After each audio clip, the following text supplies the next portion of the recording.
आजची जी press conference आहे ही press conference drugs या संदर्भात आहे आणि मेटामॉर्फिन नावाची असणारी जी एक ड्रग आहे की व्हेरी इझिली अवेलेबल झालेली आहे आणि इतर ड्रग्सच्या संदर्भातली असणारी माहिती शासनाला देण्यात आलेली आहे, परंतु शासनाने अजून काही केलेली नाही।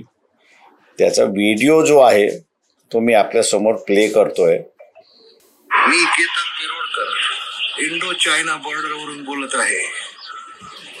ड्रग ट्रॅफिकिंग मध्ये पुणे पोलीस, नाशिक पोलीस आणि नार्कोटिक्स कंट्रोल ब्युरोला थांबवलं जात आहे तपास करण्यापासून। चांगल्या अधिकाऱ्यांना रोखण्यात आलेलं आहे। देवेंद्र फडणवीस हा काही मंत्र्यांना संरक्षण देण्याकरता ह्यामध्ये इंटरफिअर करत आहे। देहू रोड मामुर्डी पासून ते तुंगारली व्हॅली गोल्ड व्हॅली पर्यंत 10,000 करोडचा ड्रगचा साठा पडलेला आहे। मी स्वतः देऊन तुम्हाला द्यायला तयार आहे। देवेंद्र फडणवीस, तुमच्यामध्ये जर दम असेल तर मला तुम्ही सपोर्ट करा, नाही तर अटक करा। तुमच्या 4 जूनच्या काउंटिंगच्या आधी जर मी सांगितलेल्या लोकेशन्सवर तुम्ही रेड मारली नाहीत तर तुमच्या बंगल्यासमोर येऊन मी आत्महत्या करेन। हे तुम्हाला मी जनतेच्या भल्याकरता सांगत आहे, घाबरून सांगत नाही आहे। पुण्याचे माजी पोलीस आयुक्त रितेश कुमार यांनी ससून हॉस्पिटलमध्ये ललित पाटीलकडे जप्त झालेले 4 पैकी 2 मोबाईल हे मागून घेतले आयोगाकडनं देवेंद्र फडणवीसच्या सांगण्यावर। त्यामध्ये कोणाचे नंबर होते? ललित पाटील तलवाजा जेलमध्ये असताना ज्या सॅटेलाइट नंबरवरून लंडन स्थित कैलाश राजपूतशी बोलायचा ते नंबरही मी देवेंद्रला दिले होते। त्यांनी त्याही बाबतीत काही ऍक्शन घेतली नाही आहे। मी हे नंबर्स, ही लोकेशन्स, व्हिडिओ, गाड्यांचे नंबरचे फोटो हे सगळं इथे देत आहे। ज्यांना कोणाला वाटत असेल मी खोटं बोलत आहे त्यांनी व्हेरीफाय करावं। देवेंद्र फडणवीसा, नागपूरला येऊन विधानसभा निवडणुकीमध्ये तुझ्या इज्जतीचे झेंडवडे काढेल। मी केतन तिरोडकर इंडो चायना बॉर्डरवरनं बोलत आहे। याची फुल व्हिडिओ जी आहे ती मी आपल्याला सर्व या ठिकाणी हे करतोय, ग्रुपवरती पाहतोय। जे इश्यू आहेत ते इश्यू अत्यंत महत्त्वाचे आहेत। आपल्या सगळ्यांना माहीत असेल की 1993 मध्ये जो ब्लास्ट झाला त्या ब्लास्टच्या वेळेस सुद्धा ड्रग्सचा पैसा वापरण्यात आला होता आणि त्यामुळे असणारं आर्म्स आणि ॲम्युनिशन हे पूर्णपणे मुंबईमध्ये आलं आणि मुंबईमधला ब्लास्ट झाला अशी असणारी परिस्थिती आहे।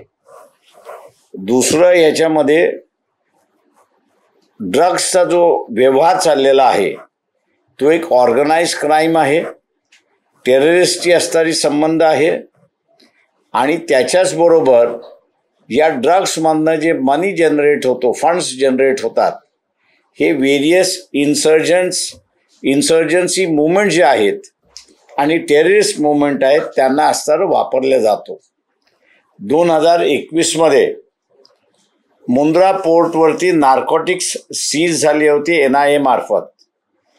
त्याच्यामध्ये ॲडिशनल चार्जशीट जी दाखल करण्यात आली, त्या ॲडिशनल चार्जशीटमध्ये NIAने प्रूव्ह केलेलं आहे की ड्रग्सचा असणारा पैसा हा लष्कर-ए-तैयबा या संघटनेला पुरवला गेला होता, मिळाला होता अशी असणारी परिस्थिती आहे। NIAने दुसरंही या ठिकाणी इस्टॅब्लिश केलेलं आहे, जे गोल्डन ट्रायंगल आहे। हे म्यानमार, थायलंड आणि लाओस या तिघांच्या मध्ये असणारं जे गोल्डन ट्रायंगल आहे, या गोल्डन ट्रायंगलमधनं ओपेड आणि मेटामॉर्फिन ही जी प्रोडक्शन आहे ही या ठिकाणी केल्या जातं आणि ते भारतामध्ये 7 सिस्टर्स मार्फत येते अशी परिस्थिती आहे। हे 7 सिस्टर्स BJP रूल स्टेट्स गेल्या 10 वर्षापासून आहेत। आम्ही सवाल या ठिकाणी असणारा विचारतोय की हा इंडो चायना बॉर्डरवरनं रिलीज केलेला असणारा व्हिडिओ आहे आणि त्यांनी देवेंद्र फडणवीस यांना असणारा प्रश्न केलेला आहे की तुम्ही यांच्यावरती ॲक्शन का घेत नाही, हा सगळ्यात भाग आहे. ॲक्शन घेत नसल्यामुळे डाऊट्स यायला लागलेत की भारतीय जनता पक्षाचं असणारं जे सरकार या 7 सिस्टर्समध्ये आहे त्याच्यापैकी कोणी इन्व्हॉल्ड आहे का, आणि त्यांचं इन्व्हॉल्वमेंट असल्यामुळे ॲक्शन होत नाही का, अशी एक परिस्थिती आहे. आम्ही असणारं देवेंद्र फडणवीस याच्यामध्ये इन्व्हॉल्ड आहेत असं अजिबात म्हणत नाही, परंतु ड्रग्सचा जो साठा आहे तो साठा हा नाशिक ते लोणावळा या दरम्यान त्या ठिकाणी स्पेसेस मांडण्यात आलेले आहेत.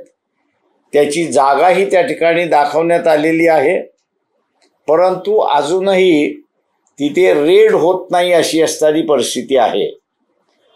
तेव्हा देवेंद्र फडणवीस यांनी असणारं महाराष्ट्राच्या जनतेला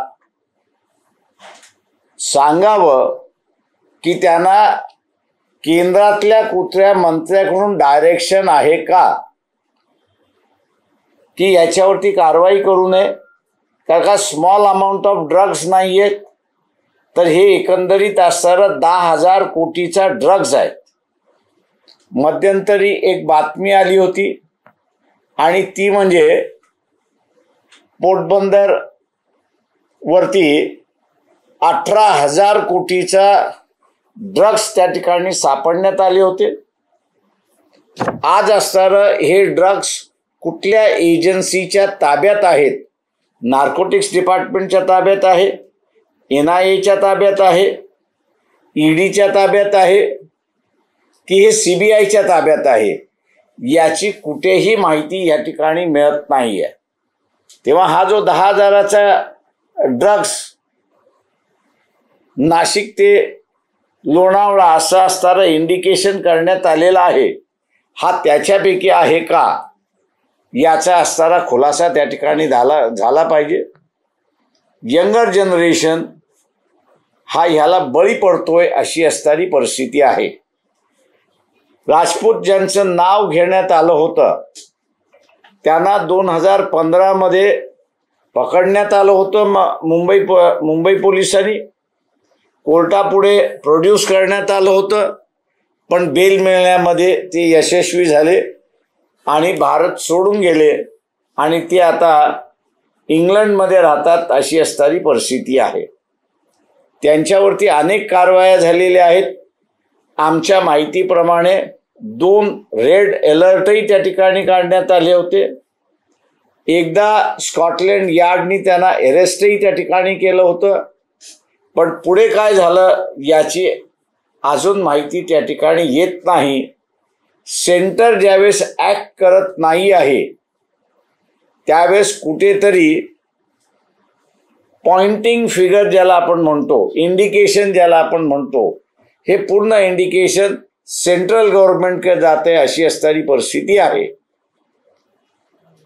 ड्रग ट्रॅफिकिंग हा असणारा आत्ता भारतामध्ये फार मोठा प्रयत्न झालेला आहे.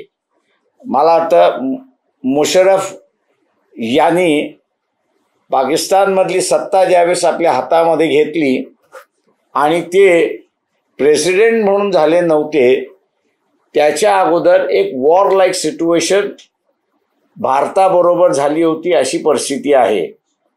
आणि त्या दरम्यान पाकिस्तानमधले असणारे जे ड्रग लॉर्ड्स आहेत त्यांचं असणारं विधान आलं होतं की ड्रग लॉर्ड्स जे आहेत ते 10 दिवसाची निधी हा वॉर लढण्यासाठी त्या ठिकाणी देतील अशी परिस्थिती आहे. पाकिस्तान हा सेंटर ऑफ ॲक्सेस ड्रग्सचा आहे, परंतु भारतामध्ये त्याचा असणारा व्यवहार फार मोठ्या प्रमाणात त्या ठिकाणी वाढत चाललेला आहे. भारतीय जनता पक्ष हे असणारा आम्ही कारवाई करतो पाकिस्तानच्या विरोधात असं त्या ठिकाणी दिसतंय, परंतु ड्रग्सच्या संदर्भातला असणारा कुठलाही कारवाई अजूनपर्यंत त्या ठिकाणी झालेली नाही. आणि म्हणून डेप्युटी चीफ मिनिस्टर महाराष्ट्राचे देवेंद्र फडणवीस कारवाई का झाली नाही माहिती आपल्याकडे आल्यानंतर ही महाराष्ट्राच्या जनतेला त्यांनी सांगावी अशी मागणी वंचित बहुजन आघाडी करते.